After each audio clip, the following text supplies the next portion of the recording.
Good morning students. Welcome to Pioneer Convent School. In this video, we are going to start a new chapter of history. So chapter name is Rulers and Buildings. In our previous videos, in our previous chapters, we have discussed about different rulers. New Kings and kingdom वाले chapter में हमने discuss किया था Cholas and Pandyas के बारे में. After that the Delhi सल्तनत and उसके बाद हमने डिस्कस किया था द मुगल एम्पायर के बारे में. तो अभी तक हम डिस्कस करते हुए आ रहे हैं डिफरेंट रूलर्स के बीच में जो फाइट हुआ करती थी और जो जीत जाता था वो उस एरिया पे कंट्रोल किया करता था.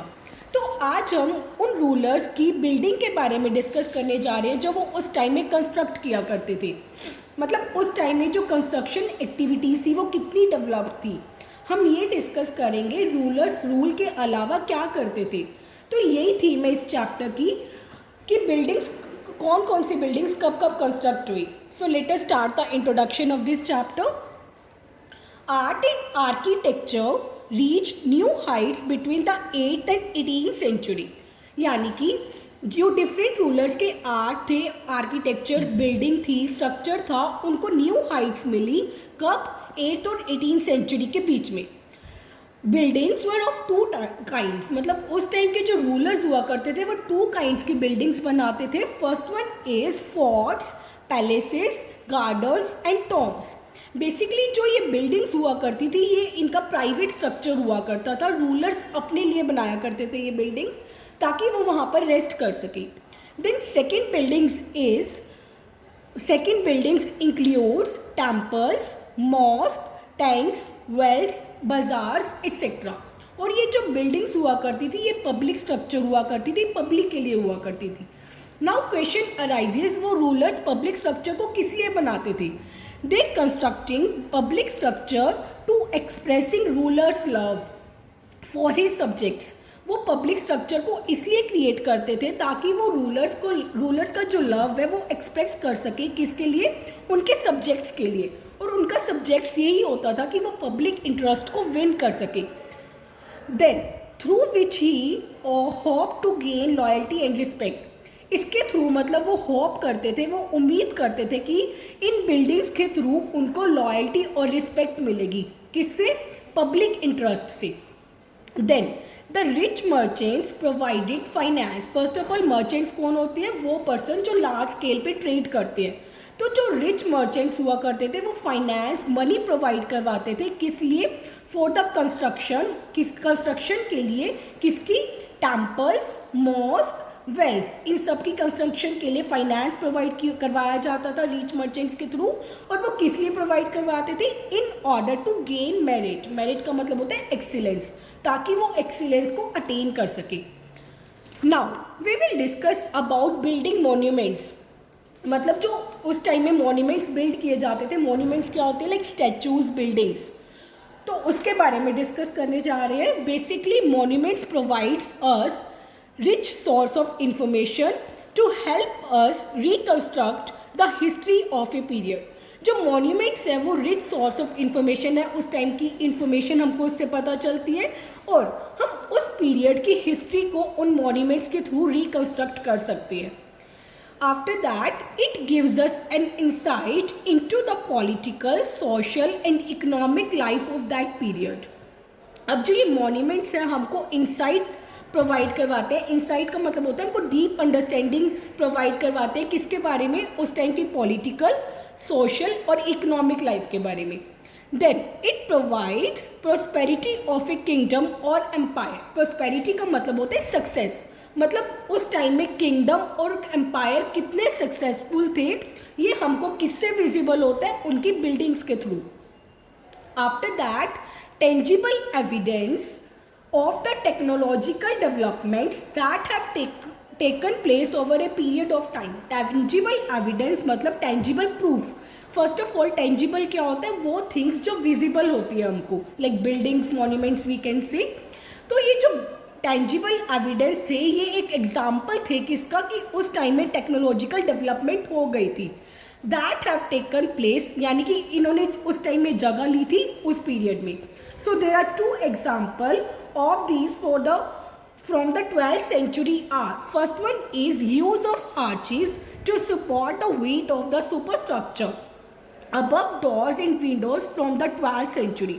फर्स्ट ऑफ ऑल आर्चेस क्या होता है, ये एक स्ट्रक्चर होता है जो कि बिल्ड किया जाता है, मतलब कर्व शेप में होता है और ये टॉप में होता है ताकि वो दोनों साइड से पिलर को सपोर्ट कर सके. As we can see here these both are the pillars. और आर्चेस इस शेप में बनाया जाता है, टॉप में बनाया जाता है ताकि वो इन स्ट्रक्चर को सपोर्ट कर सके, इन पिलर्स को सपोर्ट कर सके. एंड सुपर स्ट्रक्चर क्या होता है, सुपर स्ट्रक्चर वो स्ट्रक्चर होता है जो कि किसी चीज़ के ऊपर बनाया जाता है. तो आर्चेस का यूज़ किया जाता था ताकि वो सुपर स्ट्रक्चर के वेट को सपोर्ट कर सके. सुपर स्ट्रक्चर किसका, लाइक डोर्स एंड विंडोज़ का, from the 12th century. 12th century से यूज़ किया गया uses of arches. Then use of limestone cement for construction. अब वो लाइमस्टोन सीमेंट का यूज़ करते थे कंस्ट्रक्शन के लिए. Made construction of larger buildings, और वो कंस्ट्रक्शन किसकी करते थे, लार्जर बिल्डिंग्स की, जिससे जो उनकी लार्जर बिल्डिंग्स थी वो सेफर थी, ईजियर थी एंड फास्टर थी. मतलब लाइमस्टोन से उनकी जो लार्जर बिल्डिंग्स थी वो सेफ थी और ईजिली कंस्ट्रक्ट हो जाती थी और फास्टर कंस्ट्रक्ट हो जाती थी. So this is about building monuments. Now we are moving towards temples and their significance. Significance का मतलब क्या होता है, इम्पोर्टेंस. तो टेम्पल्स और उनकी इम्पोर्टेंस क्या हुआ करती थी उस टाइम में. इंडियन सब कॉन्टिनेंट हैज़ ब्यूटीफुल टेम्पल्स. आपको पता है हमारे इंडियन सब कॉन्टिनेंट में बहुत ब्यूटीफुल टेम्पल्स हैं which reflect the power and prosperity of the empire. जिससे हमको क्या पता चलता है कि उस टाइम में एम्पायर और किंगडम की कितनी पावर थी और कितनी सक्सेस थी. Devotion of rulers to their respective deities. और उस टाइम में जो रूलर्स थे उनका कितना डिवोशन था, कितनी भक्ति थी, किसके लिए, उनके डीटीज़ के लिए, उनके गॉड्स के लिए. So first of all we will discuss about Raja Rajeshwara temple. For example the Raja Rajeshwara temple built by king Raja Raja Chola first.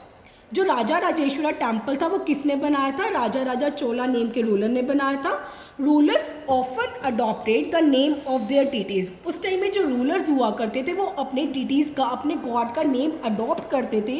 क्यों करते थे, because it was considered auspicious and also made them appear like God. क्योंकि ये ऑस्पिशियस यानी कि favourable consider किया जाता था और उनको ऐसा दिखाई देता था जैसे कि वो गॉड का ही है. Then temples were not only places of worship but also the centers of economic activity. उस टाइम में जो टेम्पल्स हुआ करते थे वो सिर्फ वर्शिप के प्लेसेस नहीं होते थे, वर्शिप मतलब पूजा के प्लेसेस नहीं होते थे, बल्कि उनका एक सेंटर भी होता था वहाँ पर जो इकोनॉमिक एक्टिविटी को रन करता था. इकोनॉमिक एक्टिविटी को क्या होती है, विच प्रोवाइड्स गुड्स और सर्विसेज, ताकि जो ह्यूमन की नीड्स है उनको सेटिस्फाई किया जा सके. तो टेम्पल्स इकोनॉमिक एक्टिविटी में भी हेल्प करते थे. चोलास, चेरास एंड द पांड्याज, ये तीन क्या थे, एविड बिल्डर्स. एविड बिल्डर्स कौन होते हैं, यानी कि जो इंटरेस्ट दिखाते थे किसमें, build elaborate temples dedicated to their deities. मतलब वो टेम्पल्स को बिल्ड करते थे जो कि उनके डिटीज़ यानी कि उनके गॉड को डेडिकेटेड होते थे. सो मुस्लिम रूलर्स, अब जो मुस्लिम रूलर्स हुआ करते थे वो बिलीव करते थे कि जो उनकी पावर है वो डायरेक्ट गॉड से आती है, भगवान से आती है. They believe that it was a moral duty to provide spiritual guidance to their subjects. वो बिलीव करते थे कि ये उनकी मॉरल ड्यूटी है कि वो स्पिरिचुअल गाइडेंस प्रोवाइड करे अपने सब्जेक्ट्स को, मतलब अपने पब्लिक इंटरेस्ट में वो स्पिरिचुअल गाइडेंस के बारे में मॉरल ड्यूटी को फैलाए, स्प्रेड करे. तो उसके बाद उन्होंने क्या किया, in the prevailing political scenario, जो उनका पॉलिटिकल सिनेरियो चल रहा था, rulers build places of worship. यानी कि जो मुस्लिम रूलर्स थे उन्होंने प्लेसेस को बिल्ड किया. कौन से प्लेसेस थे, वर्शिप के. किस लिए बिल्ड किया, to establish their closeness with the divine, ताकि वो अपनी क्लोजनेस को एस्टैब्लिश कर सके विद द डिवाइन. डिवाइन का मतलब हिंदी में होता है Divya. So this is about temples and their significance. Now we will discuss about tanks and reservoir. First of all tanks का मतलब आपको पता है जिसमें वाटर को स्टोर किया जाता है. एंड रेजिवर क्या होता है, ये एक नेचुरल और आर्टिफिशियल लेक होता है जो कि यूज़ किया जाता है as a source of water supply. तो tanks and reservoir were also constructed for daily use for the common people. अब टैंक्स और रेजिवर को भी कंस्ट्रक्ट किया गया, किस लिए? डेली यूज के लिए। किसके लिए? कॉमन पीपल के लिए। Good agriculture broad prosperity to the kingdom. अब आपको पता है कि उनके पास टैंक्स है, रेजिवर है, तो ऑब्वियसली उनका एग्रीकल्चर गुड होगा, जिससे क्या हुआ? उनकी किंगडम्स की सक्सेस हुई। Therefore, rulers often constructed tanks, canals and reservoir in their kingdoms.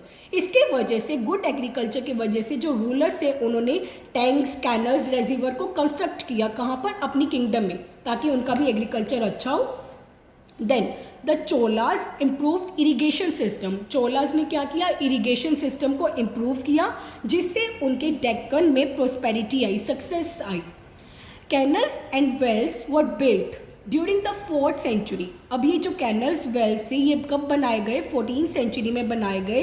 Which provided water, जो कि वाटर प्रोवाइड करवाते थे for irrigation to large tracts of land. Tracts का मतलब होता है एरिया, मतलब आपको पता ही है, अगर टैंक्स एंड रेजिवर है तो वो प्रोवाइड करवाएंगे वाटर किसके लिए? जो लार्ज एरिया ऑफ लैंड्स है जहाँ पर क्रॉप की गई, जहाँ पर क्रॉप को ग्रो किया गया। Then tanks and reservoir were often placed within a temple complex. Temple complex वो एरिया होता है जहाँ पर बिल्डिंग्स और प्लेस को बनाया जाता है, जो कि उनके डेडिकेटेड होता है टू देयर वर्शिप। तो ये टैंक्स एंड रेजिवर को वहीं पे प्लेस किया गया था। Okay, this is done for today. Watch this video carefully and we'll continue rest of the chapter in our next video. Till then, have a good day.